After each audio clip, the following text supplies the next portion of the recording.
Nós vamos protegê-los.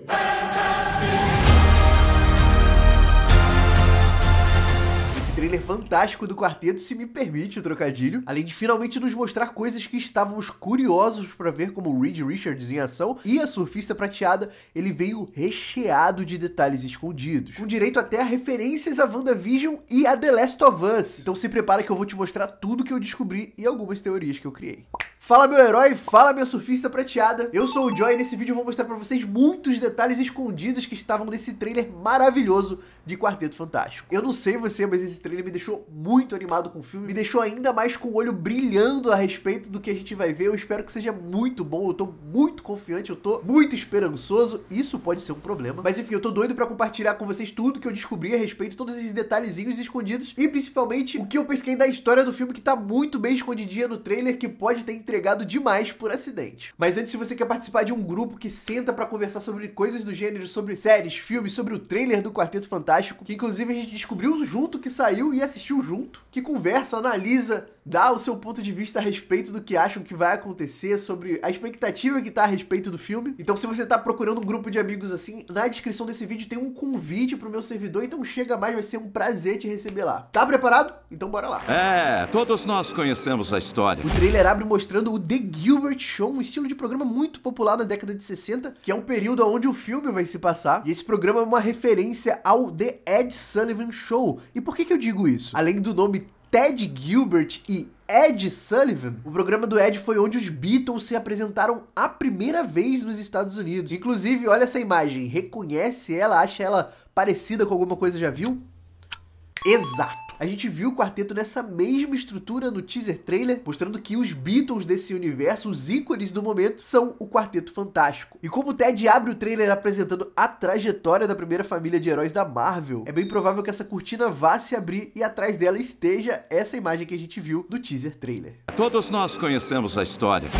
4 corajosos astronautas vão para o espaço e retornam muito diferentes. A primeira aparição pública do Quarteto Fantástico como heróis. Eu quero aproveitar esse momento pra dizer que nem tudo são rosas, tá? Essa exposição não é uma coisa que eles querem. Eu acredito que o quarteto vai ter que assumir um papel de heróis contra sua vontade. Talvez até uma jogada de marketing pra fazer com que o mundo se reúna e invista em mais uma grande ideia que o Reed Richards teve pra melhorar o planeta. Ou até mesmo só pra que eles se tornem símbolos pra incentivar esse universo, a incentivar que as pessoas continuem investindo e dando o seu melhor para preservar esse universo que eles conquistaram. E eu ouso dizer que quando eles aceitaram esse papel de heróis, essa exposição como heróis na mídia, eles de fato nunca imaginaram que teriam que entrar em combate em algum momento. Como o diretor Matt Shakman já se posicionou, esse filme não vai ser focado na origem dos heróis, então provavelmente a gente deve ter uma introdução bem curtinha nesse formato de programa de TV show que a gente tá vendo, e seja a partir daí que a gente acompanha a trajetória dos heróis.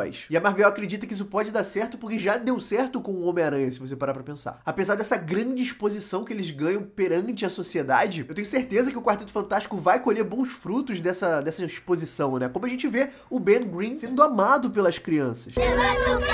Esse aqui?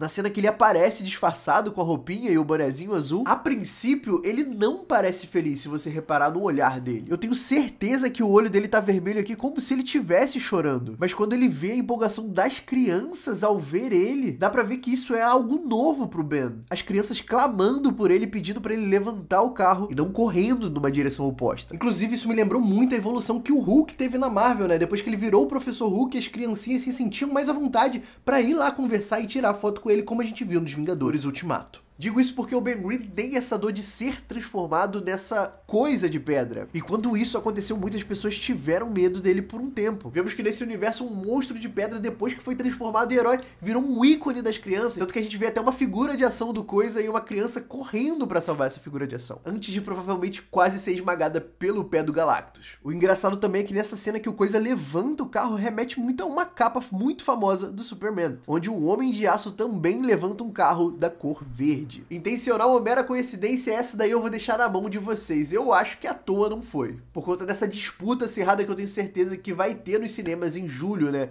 Porque o filme do Superman e do Quarteto Fantástico vão estar estreando ali em períodos bem próximos. Outro detalhe interessante que a gente tem nessa cena é que ele tá na rua Yancey. E caso você não saiba, a rua Yancey é onde o Ben Grimm cresceu nas HQs. E mais um detalhe escondidinho que não passou batido é ver essa pintura da Torre Baxter no pátio com um arco-íris, né? Uma forma de representar para as crianças o impacto que eles causaram, o impacto que o quarteto causou na forma como eles vivem hoje e mostrar o símbolo que eles são no meio das crianças. Outro detalhe muito legal nessa cena do carro é que o Coisa tá na frente de chapéus. Nas HQs, o disfarce do Coisa é um sobretudo com chapéu. Será que pode ser que nessa brincadeirinha ali com o carro ele acabe sujando o boné e o dono da loja acabe dando um chapéu pra ele? Quem sabe? Eu acho que seria muito legal. Outro detalhezinho interessante e escondidinho ali atrás é a placa da Stanley Service Center. Desculpa meu inglês avançado, é porque eu tô congestionado, tá difícil de falar. Uma óbvia referência escondidinha ali sobre o Stan Lee, já que o nome completo da lenda é Stanley Martin Lieber. E pra fechar essa cena, você reparou aquela estrutura ali atrás? Mais um vislumbre sutil dessa Manhattan retrofuturista, como a gente também vê dentro da Torre Baxter, né? Será que a presença do Reed Richards e das suas invenções podem mudar, podem impactar tanto assim? De fato mudam muito, porque se você parar pra pensar, lá no Multiverso da Loucura vemos outra versão de Manhattan que coexiste com a natureza e com invenções incríveis por toda a parte. Será que ela é assim por conta que o Reed Richards também existe nesse universo? Ou será que isso é só uma coincidência? Eu acho que não. Apesar do Reed desse universo não ser tão inteligente como a gente esperava, né? Eu me pego pensando aqui se o que mudou nesse universo foi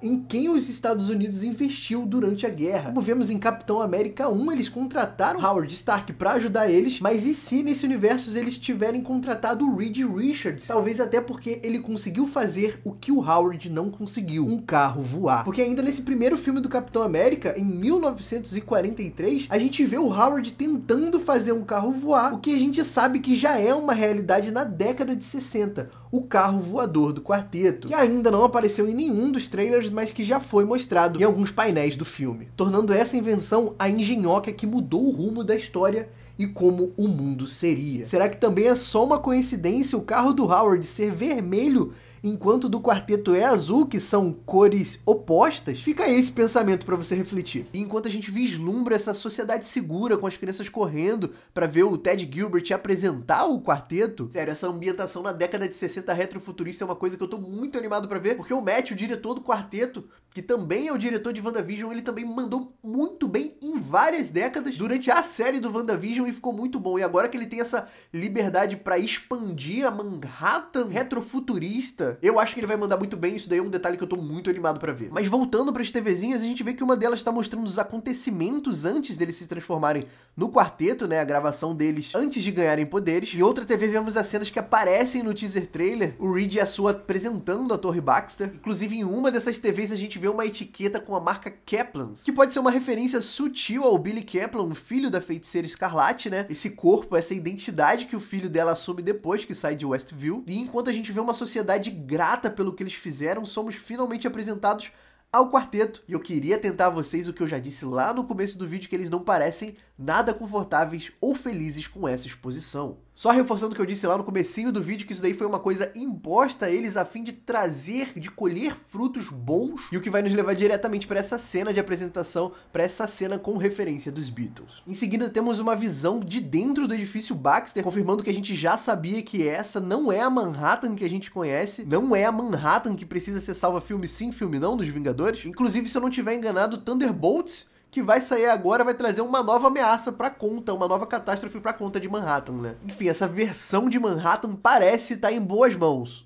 Ou será que não? Outra coisa que eu gostei nessa cena é que ela faz nos sentir entrando no lar do Quarteto Fantástico, adentrando a intimidade da família, como se a gente fizesse parte, porque logo em seguida vemos outra vez essa cena maravilhosa do Ben e do Herbie cozinhando, uma referência clara às inúmeras estatuetas, às inúmeras premiações que o ator que interpreta o Ben Grimm conquistou com o urso, né? Inclusive, você reparou no relógio ali em cima deles que tá apontando pra 6h30, que nos revela que tá chegando a hora deles se reunirem como eles dizem no teaser trailer que lançou antes, e no domingo não importa o que aconteça, eles sempre estão reunidos às 7 na mesa. Só que dessa vez não. Mas antes do jantar, o Johnny vai amassar um cereal e a gente vê que na caixa tá estampada uma capa clássica do quarteto desenhada pelo Jack Kirby. Sério, eu achei isso daqui muito irado, inclusive foi essa cena que me motivou, que me incentivou a fazer esse vídeo e eu espero que vocês estejam gostando. E se estiverem, não esquece de deixar o like porque isso ajuda muito. O que muita gente desconfiava se tornou real, a Sue tá grávida do Franklin Richards, um dos personagens mais poderosos da Marvel. Você vai ser a melhor mãe do mundo! E você vai ser o melhor pai... É brincadeira, você tá perdido, cara. Nós seremos os melhores tios da história. Mas eu não vou me estender muito nisso daqui, porque os personagens mais poderosos da Marvel tendem a ser decepcionantes quando adaptados pela UCM, acabando não sendo tão poderosos assim quanto a gente esperava. E então na cena seguinte a gente vê algo ameaçador como chamas adentrando a atmosfera. Inclusive aqui dá pra notar um salto temporal significativo que eu não vi ninguém falando, porque nessa cena a Sue já tá com uma barriga de grávida. Nessa cena aérea vemos um detalhe bem escondido que é o letreiro escrito Westview. Será que é coincidência aparecer o nome dessa pequena cidade que a Wanda sequestrou, uma vez que quem tá dirigindo esse filme do Quarteto Fantástico é o Matt Shakman, o diretor também de WandaVision. E se você reparar bem do ladinho ali do Westview tá escrito The Attack Fungus, que é uma óbvia referência ao Pedro Pascal em The Last of Us. Coincidência? Acho que não! E se você reparar bem nessa cena que tem os 4 reunidos ali se preparando pra talvez enfrentar essa ameaça, tem uma placa bem nítida ali atrás escrito No Right Turn, que tá claramente pedindo pra você não esquecer o like desse vídeo e se inscrever se você não é inscrito. Se você já é, não esquece de ativar o sininho, porque eu e você a gente sabe que hoje em dia não basta ser inscrito, isso não é garantia de que você vai receber o conteúdo. E caso você queira se tornar um apoiador do canal, do lado do botão de se inscrever, tem o botãozinho Seja Membro. E dessa forma você vai estar ajudando muito o canal, recebendo conteúdos exclusivos e outros benefícios que só o membro tem. Mas enfim, bora pro trailer. Quem são os protetores desse mundo? Somos nós. O seu planeta está marcado para morrer. Então, finalmente a gente tem a primeira aparição da Surfista Prateada, que me permite dizer, eu achei irado. Ué, mas o Surfista Prateado não era homem? Como eu disse, esse daqui é outro universo e nas HQs, no universo principal da Marvel, quem é o Surfista Prateado é o Norrin Red. Quem assumiu o manto foi a esposa dele, a Shalla-Bal, como acontece nessa HQ da Terra X em um universo alternativo. E a surfista chega procurando os protetores daquele planeta e a Sue diz que são eles. Agora, você reparou como o Reed olhou pra Sue quando ela disse isso? É o quê?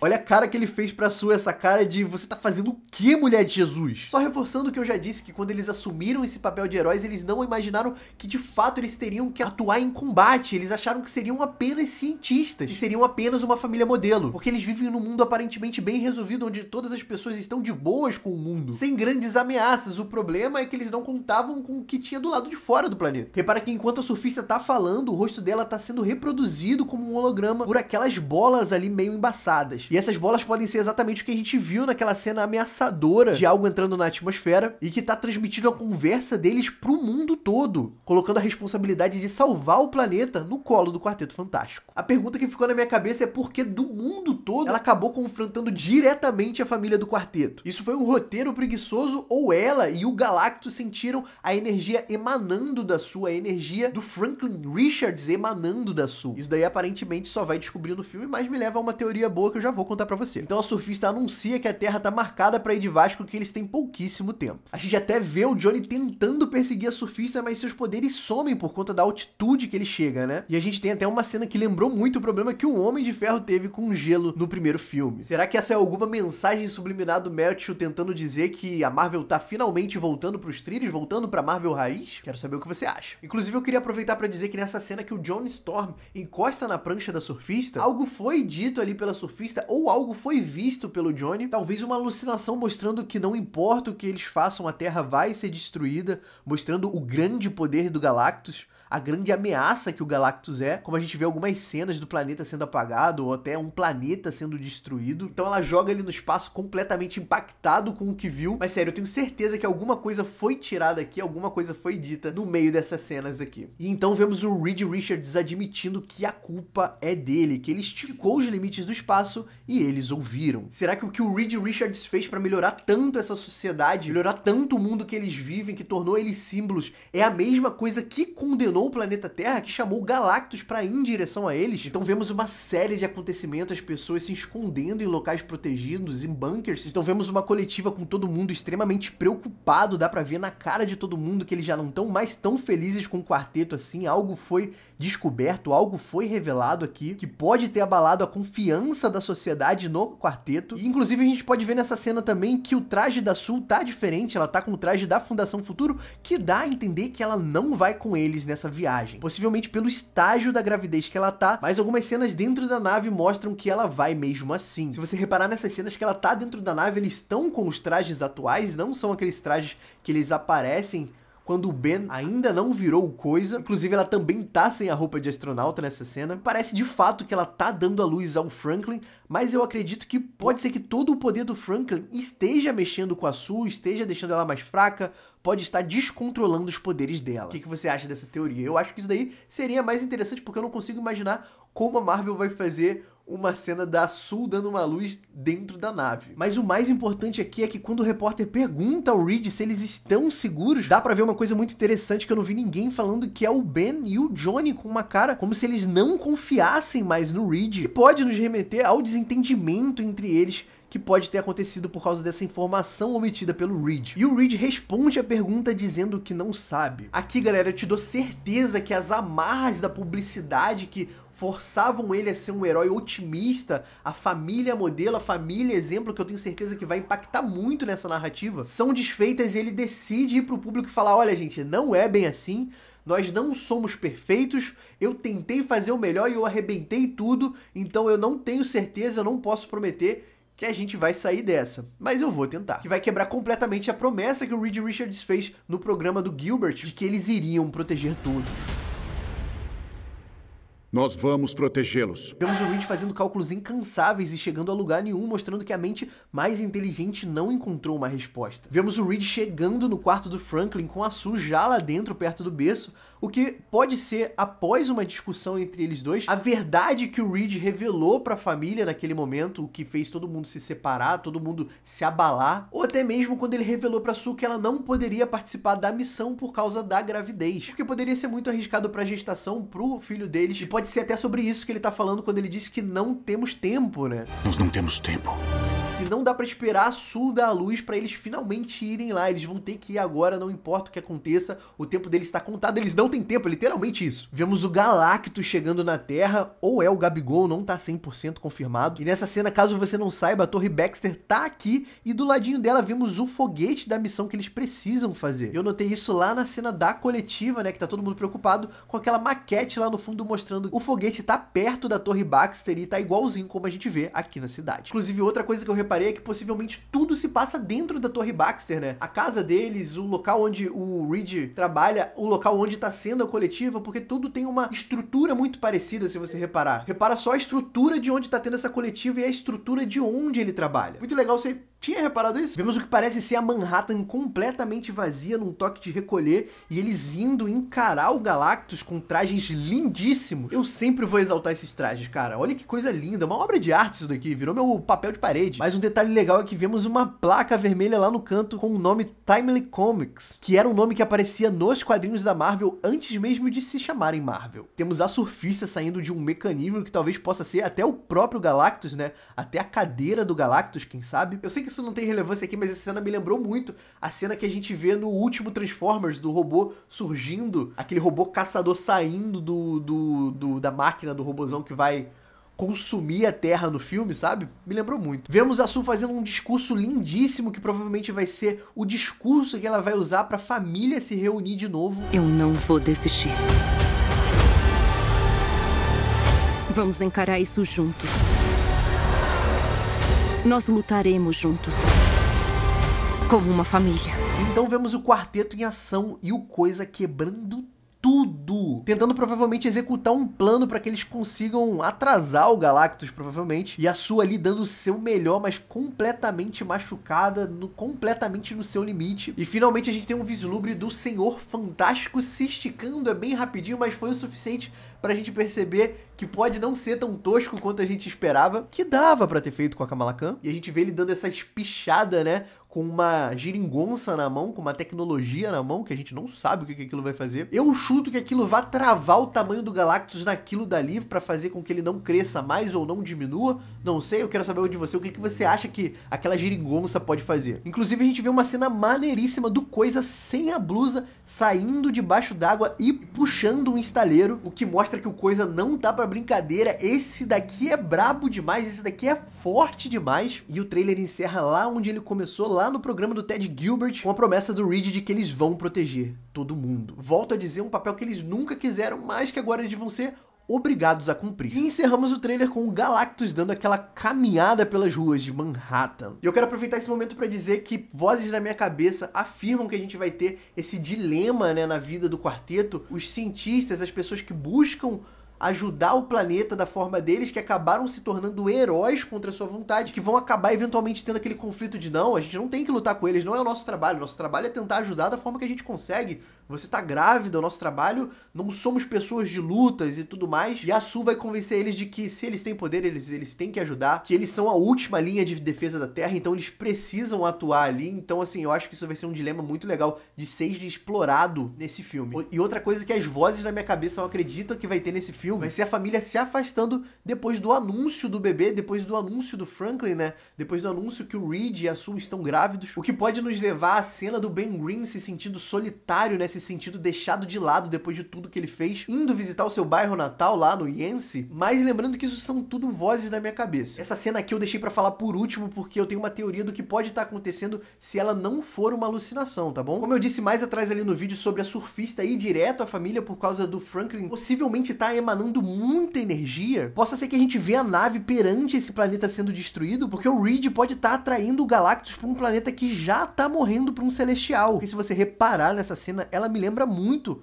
a cena em que um Celestial tá nascendo. E como a gente já sabe, os Celestiais se alimentam da energia vital do planeta. Então será que o Reed sacrificaria uma civilização inteira pra salvar a Terra? Eu quero muito saber o que você acha disso. Será que ele usaria mesmo o filho dele como uma assinatura ali pra levar o Galactus pra outro planeta, levar em outra direção pra poupar a Terra? Eu não sei você, mas se esse filme for ruim, eu desisto da Marvel. Eu só vou assistir Homem-Aranha daqui pra frente quando lançar e Vingadores. E se Vingadores for ruim, nem Vingadores. Sério, eu tô muito animado pra assistir isso daqui. Quero saber como que você tá se sentindo, qual a sua expectativa pra esse filme. Tá fria, tá quente? Você tá esperando muito, você tá deixando acontecer, você nem tá assistindo o trailer, sei lá. Bem, eu espero de verdade que você tenha gostado do vídeo. Se você chegou até aqui, não esquece o like, cara, isso ajuda muito. Não esquece de se inscrever se você não for inscrito, de ativar o sininho pra receber os conteúdos. Eu vou ficando por aqui, um beijo e tchau.